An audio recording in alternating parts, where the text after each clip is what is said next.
The thing about getting to zero is that we look at somebody's bill for the last year, and we see how many kilowatts they've used. But as I posed a question earlier, how many people are conserving electricity and not using what they'd like to? And the answer was everyone.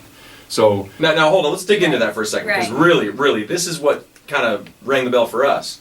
What you mean by that is we're always trying to shut off lights, telling our kids to shut off lights. Yes. We don't just the lights. right. It's not like you're always conscious of how much electricity you're using and trying to use as little as you can. Well, you always want to conserve. We still preach conservation. That's number one, is to conserve electricity. So we always preach that. But at what comfort level? So I talk to people and they say, well, I don't even turn the air conditioner on unless the outside temperature hits 95 degrees.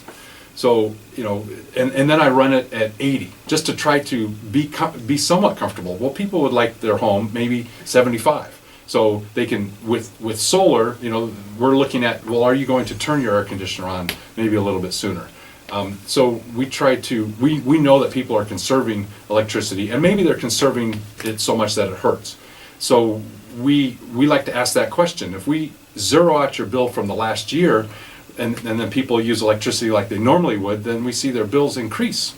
So we try to factor that into the equation when we determine the size of their system. So just by nature, people get the solar system and they're not as stressed about being connected to the power company, and they start relaxing a little bit in their usage, and you see that the usage start to go up. Oh, they sure do. Our customers immediately, I find out that in the responses back to us that, oh, it's so comfortable. We have our air at 72, and my wife does not have a fan running on her all day long. What are some of the changes that I see in my home? Do I get is my thermostat different? Do I get an app that's going to help me monitor? What do I see? What do I get? Well, the great thing with net metering is that you're still grid connected. You're still tied to the utility, so nothing changes.